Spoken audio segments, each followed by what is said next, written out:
Welcome to Right on Track, a songwriting podcast. Thanks to Tone for tuning in. I'm Demi Michelle Schwartz, and I'm thrilled you're joining me on my songwriting journey. So kick back and relax, don't fall flat, and remember, stay right on track.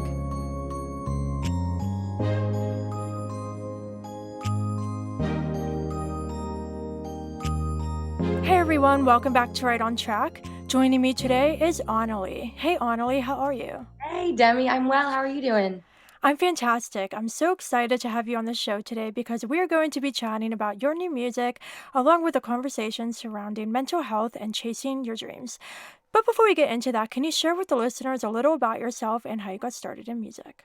Let's see a little bit about me. So, I am from a tiny cornfield surrounded town in the middle of Illinois. And let's see, when I graduated high school, I moved to Missouri, went to the University of Missouri.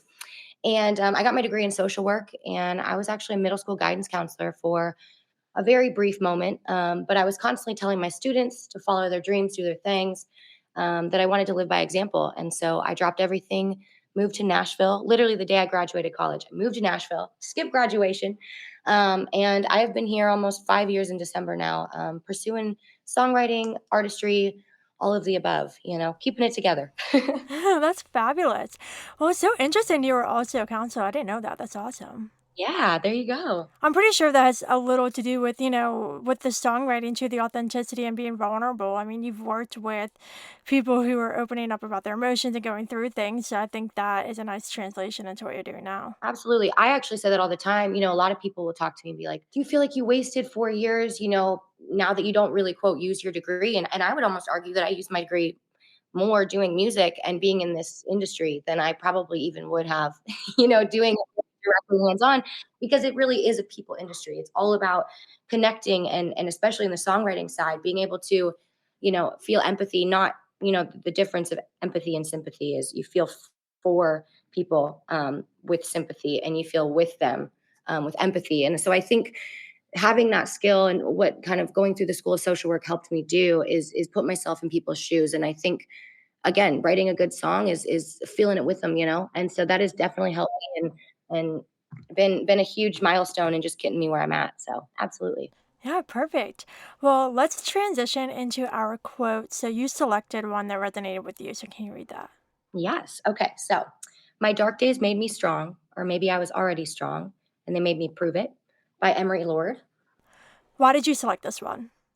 So oh, man. So I will be honest. I think people, how do I put this? I think people are always strong. I truly think so. It's just you have to have situations that really allow you to mature into the person that you're supposed to be. Following music is the hardest thing I've ever done in my entire life. And I genuinely still struggle with it on a daily basis on, keeping on the straight and narrow, really getting through it. And I think every single day with new things that come at me, I actually shock myself like, wow, I actually did that. I got through that. And maybe years ago, things that I would have never even imagined myself doing. Right. And so through all of the rock bottoms, it's made the peaks look a lot better. You know what I mean? And so I think that's really what that quote means to me is just, man, you got to just have things hit you and you shock yourself with, how you can get back up. So where we're at. Yeah, I completely agree. I definitely have had experiences where, like, in the moment, you can think there's absolutely no way I'm getting out of this. And I think we've all had those situations where you feel like there's absolutely no way out of the darkness. And then when you get through it, if you weren't strong, you wouldn't have been able to get through it. So I definitely agree with this quote saying that it's proving it. And I think a lot of the times it's to yourself, like, it's making you believe yes, I'm strong enough. This literally just made me prove that to myself and others. And so I think as life goes on and the more things you face, though there are different challenges because you've gotten through things, I think it's a little bit of a spark of hope that you can get through things again. And also the reminder that the bad times come and go. Not every day is going to be a great one. It's just the way life is. I actually wrote a song recently called Kaleidoscope, which is using a kaleidoscope as a metaphor for life, how there's different colors that are tied to different emotions and experiences, and they all come and go and change. And that's been like reminding me a lot recently of, the past couple months I've had some of the best experiences of my life, but then I've also had extremely difficult days. And so just remembering that that's just a part of life and we can always grow from that and we can continue to prove to ourselves that we're able to get through things. No, absolutely. I mean, you said it perfectly. I want to listen to your song. Dang. When's it out? Next year on my album. Wow, girl, drop it. Okay, that's exciting. No, I couldn't agree with you more. I think that's the thing, and I think all of these, hard times, it almost instills confidence in you, right? I think deep down we're like, yeah, we could do that, but when it comes down to it, you're like, I don't know. But the more you prove to yourself, and the more things that hit you, you do become resilient. And I mean, it really is a beautiful thing, and I think that's just growing up. That's the human experience. I used to think that I was so unique in a sense of I'm the only one hurting. I'm the only one that feels pain. And then you listen to just a country song from, the night and you're like, no, these are just human emotions. They have been around for years and so many years and it's just perceived differently through songwriting. And that's I think what makes the art form so beautiful is it really meets you where you're at. But no, you got to have the highs and the lows to really feel it all. I truly believe in feeling through everything. Yeah. Right, exactly. And I think experiencing the difficult times just makes you appreciate the good ones more. Because if everything was perfect all the time, nothing would be worth really celebrating and, all that. But no, I completely agree about like the songwriting and making you feel like you're not alone and that you're seen. And that goes back to what you said too about the empathy thing. I think, what really made me get into songwriting was when I was going through some stuff and I recognized that I was listening to music that was really helping me get through it and that I felt like artists were writing songs and releasing songs that were specifically for me because it was such a relatable and personal experience that was hitting me as well. And so I think that's why I transitioned into songwriting because I needed to, number one, process my own emotions, but number two, wanted to be that person for other people if they were going through something that, I'm not writing songs to be famous. It's just like trying to tell my story. And also, if I can help one person out there, then I did my job. Yes, that is you took the words right out of my mouth. That's exactly how I feel too. I think that's what makes a song so beautiful is when you can see yourself in it.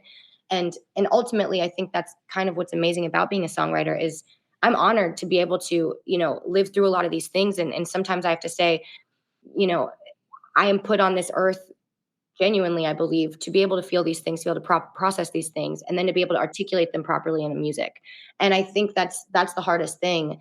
Um, and so if I can just have people kind of feel through it with me, oh my gosh, I've done it. I love it so much. Yeah, absolutely. And I think too, I don't know about you, but I feel like most of my inspiration comes from the more difficult experiences. I don't feel as inspired to write about the good things. Of course, I have positive and happy songs, but I feel like most of them are driven by deeper, sadder emotions, more difficult emotions that are helpful for me to process through songwriting. Oh, I was literally just having this conversation with somebody. I was like, I don't really think that I write as many great things when I'm feeling high, when I'm feeling excited and happy and all the good things are happening, right?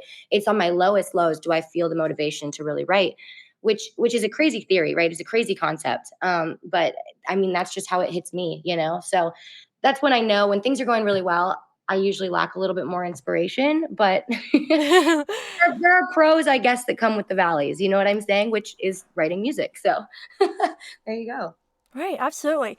So I want to hear about your two singles, Tightrope and Wall. So can you share what each is about and the inspiration?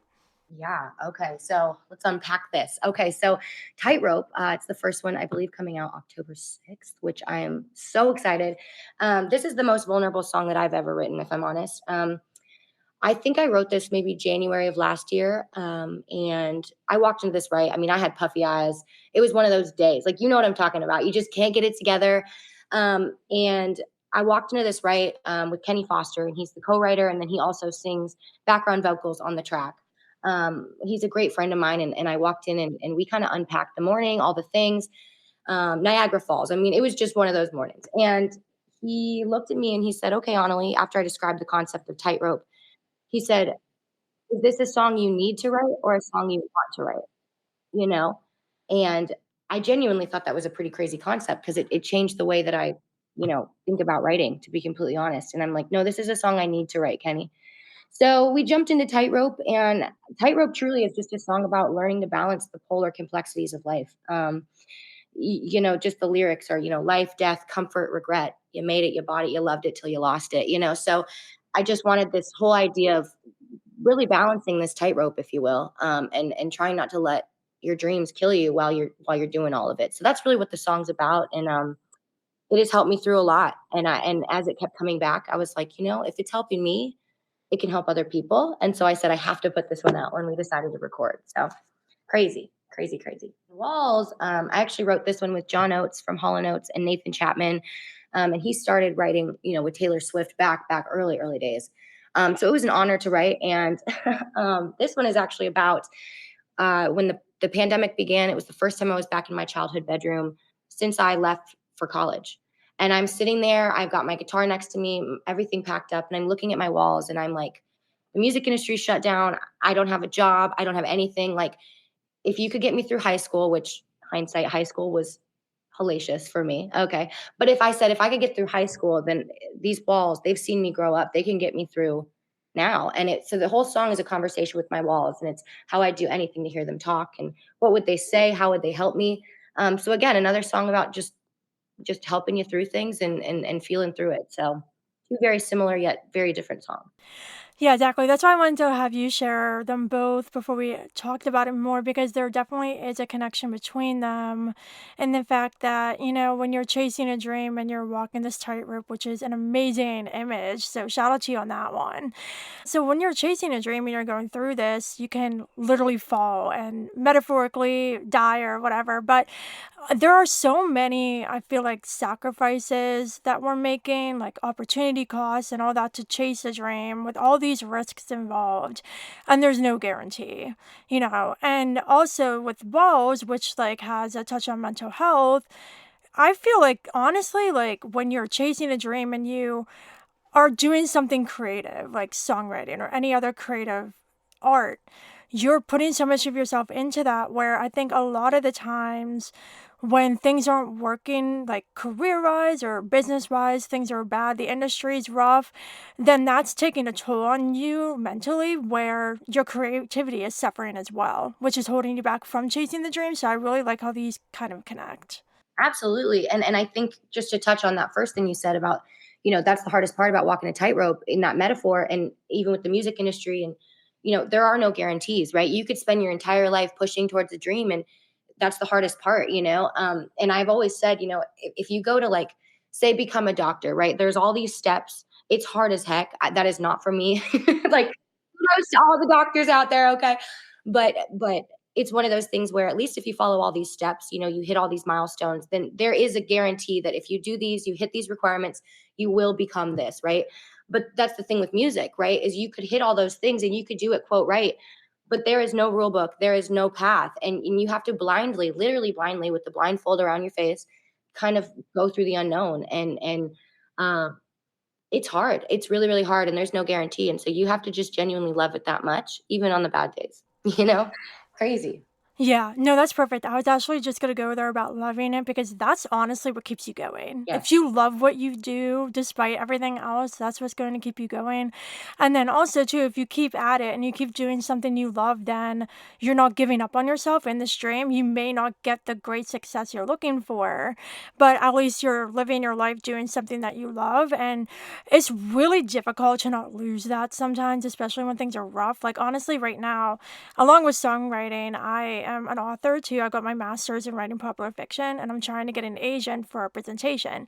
And I got extremely close with a few that didn't end up working out.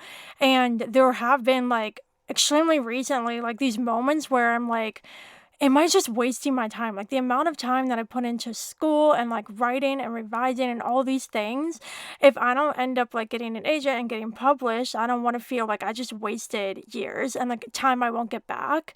But then I remind myself that I love doing this and there is a sacrifice involved with that. So it's definitely trying to find that balance of, like loving the creative art that you're doing, chasing a dream while also knowing there's no guarantees, and that's difficult sometimes. Absolutely. I mean, the love genuinely is what beats all. And I think when I first moved here, I mean, I still have high hopes. We're all living on high hopes. But, I was like, if I'm not this, I won't be happy. And then the longer I've been in this, I'm going to be honest, I think there is so much privilege in doing what you love and being able to do it for a living. And like that is something that I will never take for granted. And I look personally because I did experience both. I did the 9 to 5, I did the social work thing, and it brought me so much fulfillment in certain ways, but I was also very empty in other ways. My cup was not full enough to pour into others. And so I think on my hardest days too, when I'm like, man, maybe, there's always doubt, but maybe music is, maybe like you said, it's not the thing, it's not what I should be doing.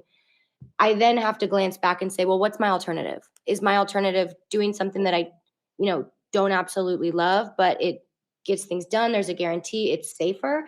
I would pick the unsafe route every time. And that's just me. That's my personality. Because I think there's nothing greater than hope. Right. And I'm hoping for it. And so I think with you, especially, I think that's amazing. And you definitely did not waste time because it's also created this path that you're even on right now that you get to talk about it. So it's really beautiful. It truly is to see how we've all gotten where we are. But I think there's no wasted time. Yeah. No, that's a really great point. I love how you brought up the hope too, because once you give up hope, that's it. Like you're not gonna get anywhere. So I think it's really great you brought that up. The other thing too is that I think that being somebody in the creative arts, when you're chasing that kind of dream, you can get a lot of criticism from other people because like you said, like if you're a doctor, that's a more guaranteed path. Being a songwriter and author is not. And I've definitely had situations where people have kind of frowned down upon that, saying, you're wasting time, or why don't you just do something that's guaranteed? I feel like for some reason, like there's this negativity toward the arts where honestly, like people need to realize if you didn't have the arts, like you wouldn't be watching TV shows, you wouldn't be going to plays, you wouldn't be listening to music, you wouldn't be going to museums to look at, visual art. And I think people just don't respect the arts as much, and it is a difficult path. And I also think too that those of us who are willing to take the risk, like you said, you're going to take the risky one every time. I completely agree because if this is what you want to do, you're willing to take that risk, and not everybody has the ability to do that or the courage to do that. And I think it's really good to remember that we do. And I almost wonder if it's not even about, whether they respect the arts or anything. I guess if I were to hear that, and when I hear criticism, I almost see it more as a reflection of themselves, genuinely. More or less, I mean, I think pursuing something and having guts to do it, I mean, it's terrifying. And I think deep down, everybody's got that one thing that they wish they always did, right? Music would have been my thing if I stayed a guidance counselor and I never tried. And I knew that the fear of never doing it was greater than the fear of doing it itself, genuinely. And so I genuinely think that these people, you know, they're not coming at it as a place of hate for us or for creative, excuse me, as a whole. I think they're coming at it as a place of, damn, did I really drop the ball? Did I really not do that for myself? Did I not take a chance on myself? And I think that's the most haunting feeling in life. Regret is my biggest fear. Is that I think of all of it and say, I regret not trying at all. I'd rather fail 100 million times and never do the thing than get to the end and say, wow, I really played it safe. I genuinely, and so that's just my perspective on it. I don't think it has anything to do with us. You know what I mean? And I really wish those people well, and I hope everybody takes a chance on themselves because it is freaking hard. And the character growth that you have to look yourself in the mirror and constantly say, how can I be better? How can I reframe my mind to get through this? Right? I mean, it is a mental game. Genuinely, I think being a creative more than even the creative aspect. So I don't know. That's just maybe a little thought process, and it helps me not get so, oh my gosh, they're coming at me. It's more, what's really going on. Let's unpack this, and it makes things a little easier. And then you encourage them and say, well, how can we get through this? So that's really how I get through it. But I do agree with you in a lot of ways. It's just tough. It's all of it's tough. Yeah. Well, that's a really, really great perspective. And it definitely is this reframing thing. Even when we tell ourselves negative things like we're not good enough and we're wasting time and we'll never get to where we want to be. And maybe we did a path that we shouldn't have. We should have taken a different one. Like we all have those negative thoughts. And it definitely is a mental thing where we're constantly trying to talk ourselves out of those situations and take a positive spin to things, look at the silver linings. Something I really like to do is reflect on all that I've done. Like, I may not have hit my massive goals yet, but I wrote 3 whole manuscripts. I won a music award. Like, I had moments that if I had never chased either the music or the author dreams, I would not have that. And so on the hard days, I'm trying to remind myself, look at the things that I have done, and that will help my mental state because it's reminding me that I've had success along the way. No, I think that's a great thing to think about. And personally, I struggle with, confusing my self-worth with my accomplishments. How much I get done equates to how I feel about myself. And I have to wake up every morning and say, it doesn't matter what you accomplish today. You are breathing, you are living, and like this is the human experience, right? And but it's hard. It's really hard, especially when you set your own check marks and your own, you know, roadmap. I mean, we don't have, like I said before, we don't have a manual. We don't have this is how to be a successful songwriter or an artist or an author. Like we don't have that, right? So I think if we can just live first, create second. I think it actually all comes together in one. But I'm trying very hard personally to not, hate on myself just because I don't do X, Y, and Z, and I think that helps a little. Oh, yeah, I have a total similar experience often when, especially like in times where I'm like sick or something, or I'm just like not feeling well. I don't do a whole lot, obviously, because I'm not physically able to. But then I'm like, well, I'm wasting this time where I could be doing this, and I need to do all of these million things. And if I'm not doing all of them so quickly, and I feel like I'm falling behind, I definitely get super down on myself that I could do more. Like every time I don't do something, it's like, oh, I could have done more here, and I'm definitely super hard on myself. And honestly, like it was in 2021, I think. I was like ridiculously ambitious with doing interviews, and so I scheduled like for one of my releases, I don't even know how many interviews I scheduled, like in a very short period of time, to the point where I literally made myself sick because I was just so burned out. And then I literally took a step back and went, okay, hold on. Yes, like doing interviews is fun, and all of these were amazing opportunities, and I didn't want to say no to people, but as a result, I literally got sick from that. So I think it's really difficult sometimes to recognize when not to take opportunities or when to take breaks and not feel guilty that you're sacrificing time that you could be putting toward a dream, because I think as creatives, we always want to go, go, go, but it's really important to put our mental health first and take breaks when necessary. Absolutely. I mean, even superheroes need breaks. You know what I'm saying? Like it's like genuinely though, I don't think you can go 100% all the time. And like I said earlier, if your cup is constantly being depleted and emptied, you physically cannot pour into other people's.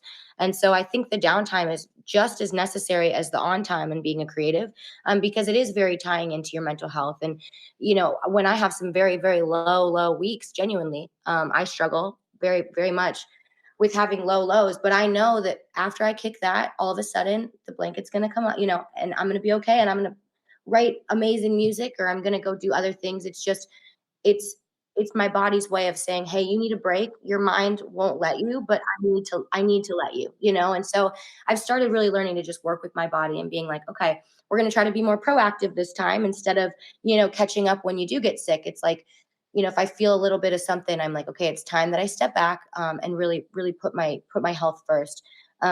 Actually, you did mention something, and I'll go on a little tangent, but you mentioned something about how you feel so guilty sometimes, about what you've got all these things, and even when you fall behind, and you just want to catch up, and you just seem like you can't. And it's funny because I grew up, like I said, in the middle of a cornfield, and I have extremely entrepreneurial parents, like have started multiple businesses. I mean, they are like just crazy ambitious, right?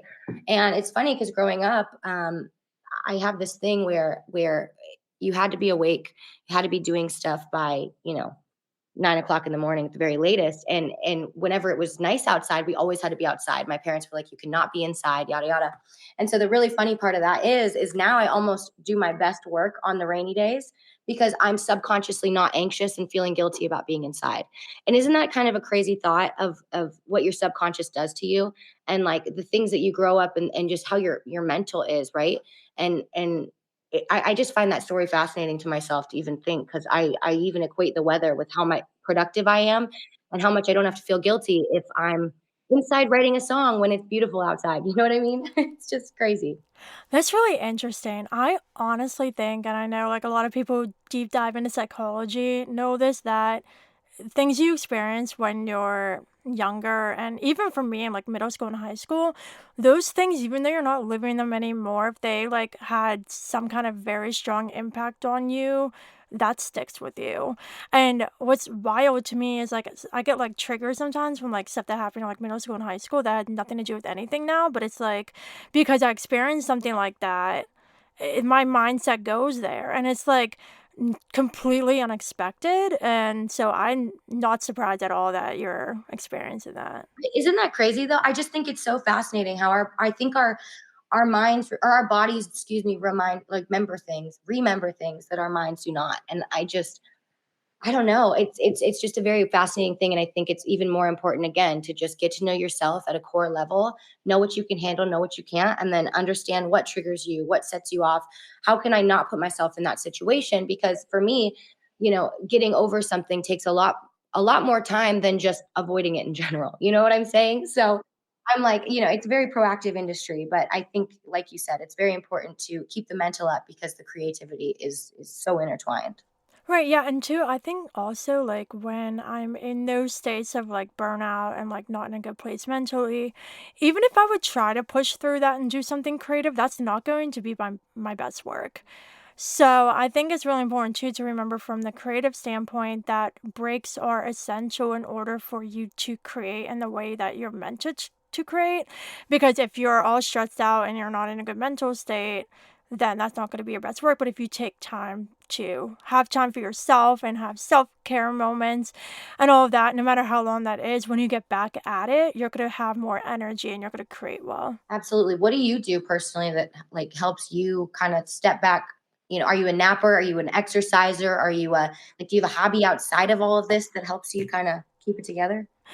I honestly like I love reading, and I know that's kind of connected to the author thing, but just reading for pleasure is a huge one for me. Where a lot of times when I'm reading, I'm like very analytical of like what's the author doing that I could possibly apply to my work to make it better. But when I'm in those spaces where I just need a break, it's completely just like reading for escapism and enjoyment. So reading is my number one thing. How about you? Is amazing. And because I genuinely struggle on the side of every song that I listen to, I feel like I'm analyzing it constantly. Oh my God, I'll write a song like, and so I almost feel like I love music, and there are certain artists I absolutely love, but it's exhausting even listening to music. So I personally can't do that. Like kudos to you. I personally cannot listen to music to escape all of it. Personally, for me, I know this is crazy, girl, but I just got into salsa dancing. The craziest I've ever done in my life. I was like, I need something that is so new and so off the cuff that I can look forward to once a week. And there's this place here in Nashville. It's called Plaza Mariachi, I believe, and it's every Thursday night. It is the coolest thing, just very authentic. It's this mall that they closed down, and in the middle of the whole hall, the food court, they have a DJ and they play mariachi music and all the things, and yeah, you salsa dance, and it has been the coolest thing ever. And the release for me, but that's where I'm at right now. But we'll see what I get into next. I'm all about those new experiences.